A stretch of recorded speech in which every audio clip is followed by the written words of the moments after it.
안녕하세요. 함익교회 손호일 목사입니다. 이틀 뒤면 우리 민족의 최대 명절인 설입니다.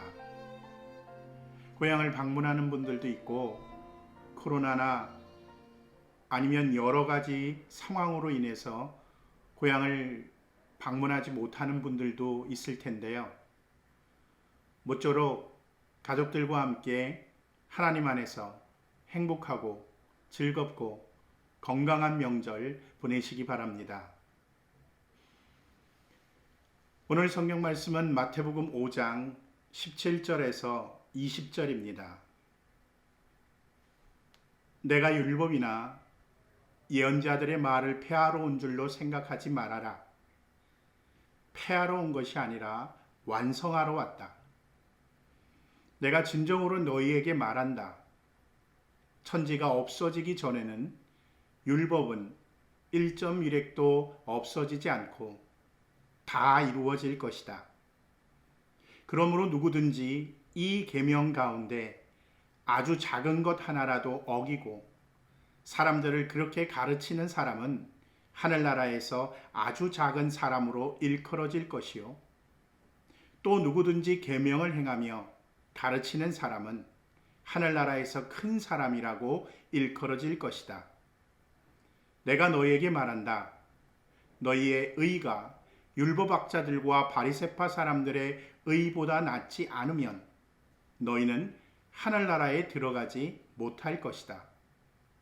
예수님은 본문을 통해서 당신이 율법을 완성하러 왔다고 말씀하고 계세요. 거기다가 하늘나라에 들어가는 사람이 당대의 율법을 연구하고 그리고 그것을 가르치고 그 가르친 것을 지키려고 최선의 노력을 다했던 율법학자들과 바리새파 사람들 그들의 의보다 나은 사람이어야 된다라고 말씀하고 계세요. 예수님이 왜 이렇게 말씀하셨을까요? 예수님께서 이렇게 말씀하신 이유는 당시의 사람들이 예수님에 대해서 오해를 하고 있었어요. 그 오해가 뭐냐 하면 자신들이 그렇게 소중하게 여기는 율법을 없애려고 폐하려고 온 사람 아닌가라는 생각이 있었던 겁니다. 이것을 겉으로 말로 표현을 한 거죠. 한두 사람이 표현한 것이 아니라 여러 사람이 표현을 했던 겁니다. 예수라는 저 사람 율법과 예언자들의 말을 폐하러 온 거 아니야? 이게 한두 사람에 그쳤으면 모르는데 예수님의 귀에까지 들릴 만큼 소문이 퍼졌던 거예요. 그러니까 예수님께서 그에 대해서 대답하신 거죠. 나는 폐하러 온 것이 아니라 완성시키러 왔다. 사실 어떻게 생각하면 그런 오해를 불러일으킬 만한 요소도 있었어요. 왜냐하면 당시의 랍비들, 즉 선생들이 가르치는 방식과 말씀 전하는 방식이 예수님은 틀렸습니다. 당시의 랍비들은 유대인들에게 말씀을 가르칠 때 말씀에 기록하길, 하나님이 말씀하시길 이렇게 표현을 썼어요. 근데 예수님께서는 내 말을 들어라. 내가 이렇게 말한다. 1인칭으로 말씀하시면서 마치 하나님과 당신의 말이 같은 위치에 있는 것처럼 말씀하셨어요. 거기다가 구약의 중심이 뭡니까? 그거는 오실 메시아를 예언하고 있어요. 근데 예수님은 누구시죠? 오신 메시아예요. 그러니까 예수님이 오셔서 율법과 선지자의 말, 즉 구약의 말씀 가운데 폐기되고 폐지되어야 될 부분도 있었던 거죠. 그런 것을 당연히 예수님께서는 설명하셨겠죠. 그러나 예수님을 메시아로 인정하지 않았던 당시의 사람들은 그 이야기를 들었을 때 이상하게 생각할 수밖에 없었습니다.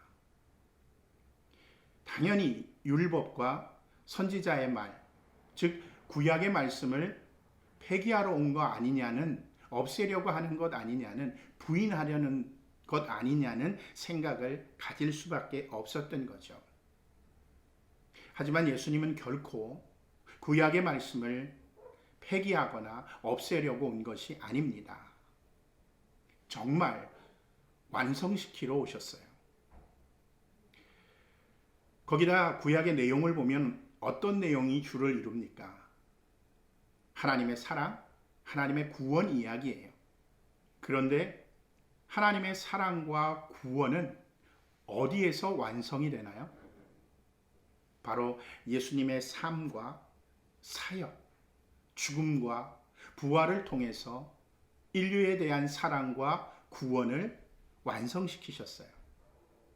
그러니 율법과 선지자의 말, 즉 구약의 말씀에 대한 완성이라고, 예수님이 완성이라고 말씀할 수 있었던 겁니다. 거기다가 예수님이 계속해서 말씀하길 이 율법은 세상이 끝이 오기 전까지 그 말씀이 모두 이루어진다라고 말씀하셨죠. 그러면서 표현하시길 1.1획도 없어지지 않을 것이다 라는 거예요. 여기서 말하는 1점은 히브리 문자의 요드를 나타냅니다. 이 요드는 히브리 문자에 있어서 가장 작은 문자예요. 거기다가 1획은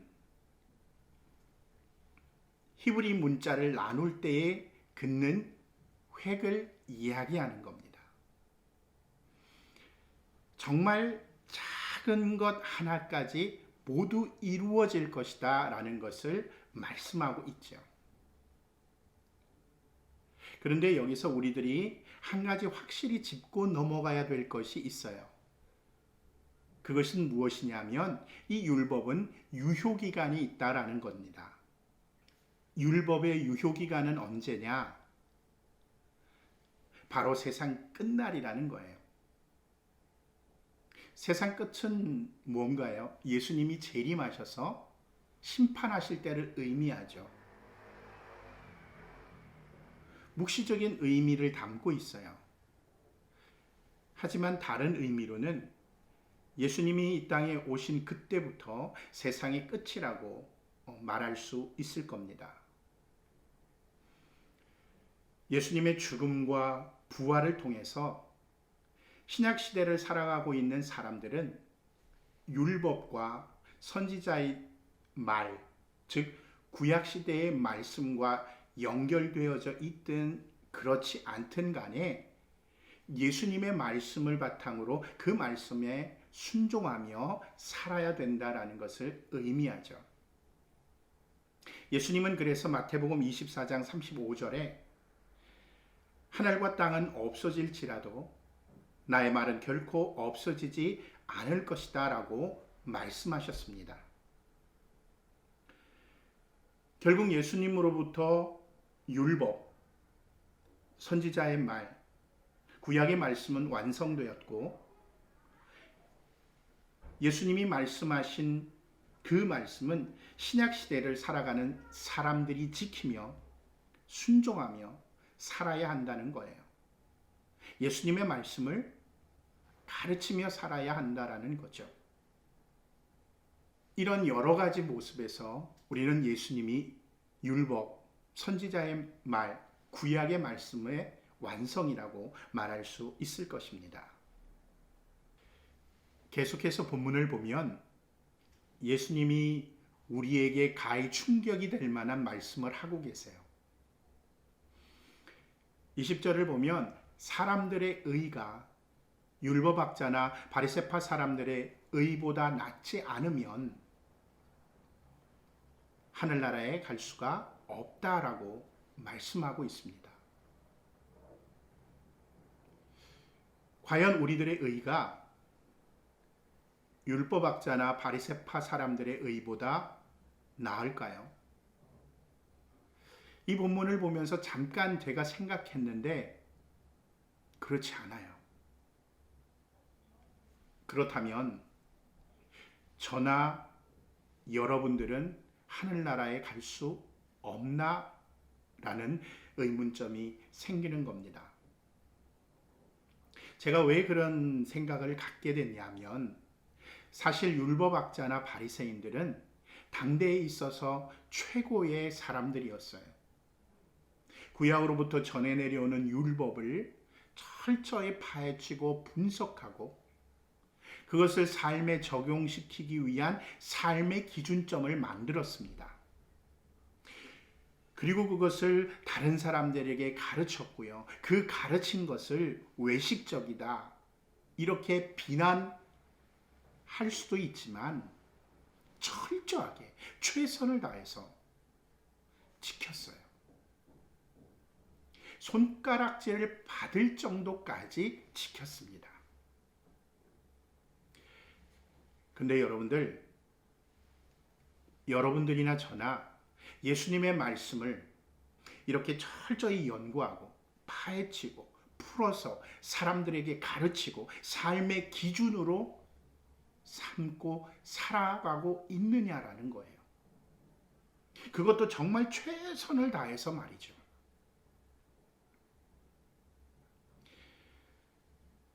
저나 여러분들에게 이 질문을 던진다면 당당하게 예라고 대답할 분들이 몇 분이나 될까요? 정말 우리들은 하늘나라에 갈 수 없는 걸까요? 우리의 의가 율법학자나 바리새파 사람들의 의보다 더 나을 수는 없을까요? 근데 예수님은 그에 대해서 명확하게 말씀하고 계세요. 예수님이 말씀하시는 의는 율법학자와 바리새파 사람들의 의와는 다른 개념의 의였기 때문입니다. 율법학자나 바리새파 사람들에게 있어서 율법은 하나님이 주신 멍에와 짐으로 생각을 했어요. 멍에와 짐은 어때요? 짊어지고 가기 싫어도 짊어져야 됩니다. 싫더라도 해야 돼요. 그러다 보니까 요령을 피워요. 어떻게든 쉽고 가볍게 지기를 원하죠. 그리고 이것은 하나님이 준 멍에와 짐이다 보니까 이것을 잘 지고 가면 하나님이 복을 주실 것이다. 그렇게 믿었던 겁니다. 이러니 당연히 다른 사람들에게 가르칠 때도 이렇게 하면 쉽게 지고 갈 수 있고 저렇게 하면 가볍게 지고 갈 수 있다라고 가르쳤던 거죠. 결국 이들이 가르치는 의는 외적인 의라는 거죠. 외식으로 흐를 수 있는 이 외적인 의를 가르친 겁니다. 그리고 이 외적인 의를 잘 지켜야 의인이 될 수 있다라고 말하는 거예요. 예수님은 이에 대해서 지적하고 있어요. 19절을 보면 누구든지 이 계명 가운데 아주 작은 것 하나라도 어기고 사람들을 가르치는 사람은 라고 말씀하시면서 계명, 즉 율법을 어기거나 그 어긴 것을 다른 사람에게 가르치는 사람이 있다라고 말씀하고 있어요. 그럼 왜 이렇게 어기고 어긴 것을 가르칠 수밖에 없었을까요? 그 이유는 간단합니다. 쉽고 가볍게 만들어야 되기 때문에 그래요. 계명을 지키다 보니까 너무 커요. 지키기 힘들어요. 그러니까 축소합니다. 작은 것도 자기에게 유리한 것이 있으면 부풀려요. 그리고 타협을 하게 됩니다. 그것을 하나님의 의인 양 다른 사람들에게 가르치는 거예요. 근데 예수님께서는 뭐라고 말씀하시나요? 작은 것 하나라도 어기면 안 된다라고 말씀하고 계세요. 작은 것 하나라도 지켜야 된다라고 말씀하고 있습니다. 왜 그렇죠? 율법, 계명 역시 하나님이 주신 말씀이기 때문에 그래요. 어떻게 하나님의 말씀을 축소하고 부풀리고 타협할 수 있겠습니까? 우리는 당연히 모든 것을 지켜야 합니다. 그리고 그것을 가르쳐야 돼요. 정확하게. 단 율법학자나 바리새파 사람들과는 다르게 더 나은 의로 가르쳐야 된다라는 말이죠. 사실 우리는 우리의 의가 무엇인지 알고 있습니다. 주님이 가르쳐 주신 팔복이죠. 그리고 그것이 어디서부터 출발해야 되는지도 알고 있어요. 그것은 바로 우리들의 마음입니다. 하나님은 중심, 즉 마음을 굉장히 중요하게 여기셨어요.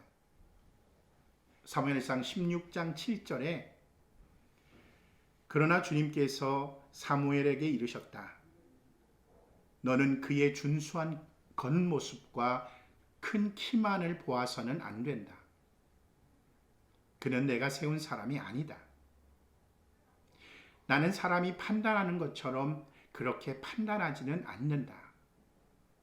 사람은 겉모습만을 따라 판단하지만 나 주는 중심을 본다 라고 기록하고 있습니다.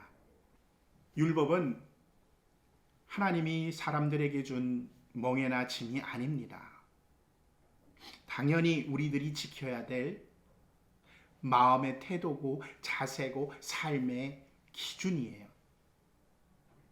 그래서 율법학자와 바리새파 사람들의 의와 다르게 더 깊은 마음으로 출발하는 의고요. 더 나은 의라고 말할 수 있습니다. 따라서 우리들 내면 깊숙이 마음으로부터 출발한 이 의에 대해서 더 순종해야 되고 더 지켜야 되는 거예요. 하지만 너무 어렵습니다. 가르쳐야 하지만 자신이 그렇게 산다는 게 너무 힘들어요. 예수님도 19절에 그것을 행하면서 가르치라고 그렇게 명령했지만 힘이 드는 건 사실이잖아요.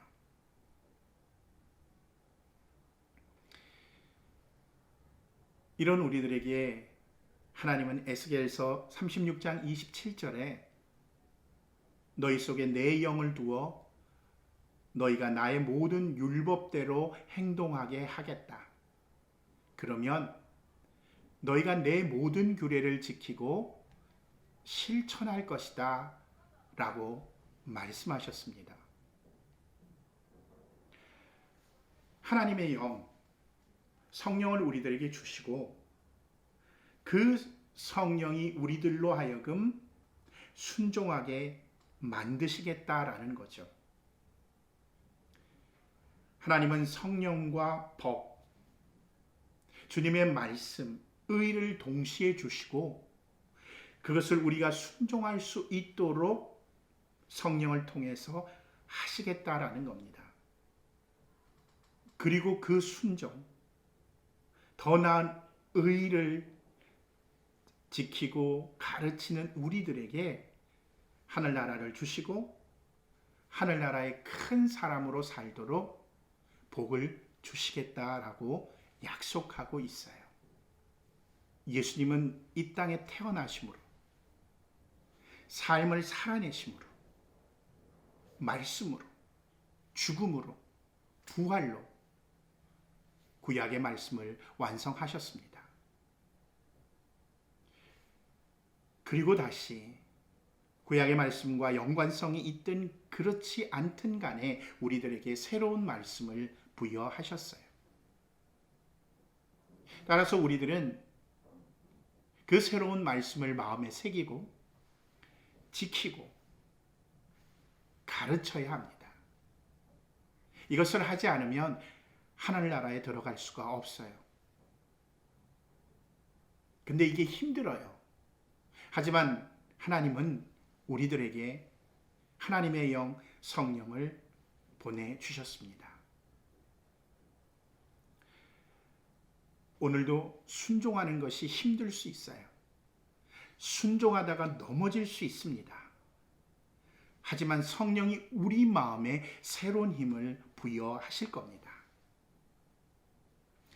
다시 일어나서 율법학자와 바리새파 사람들의 의보다 더 나은 의를 이루는 저와 여러분들이 되길 간절히 축원합니다.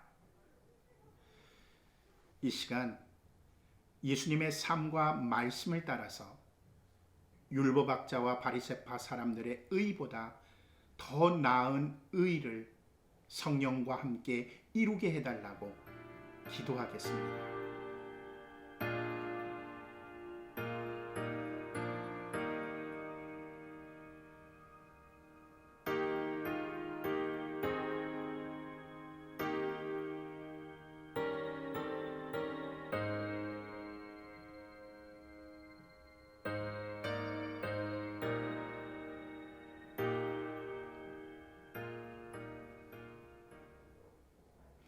행복하게 명절 잘 보내시고 다음 주에 뵙겠습니다.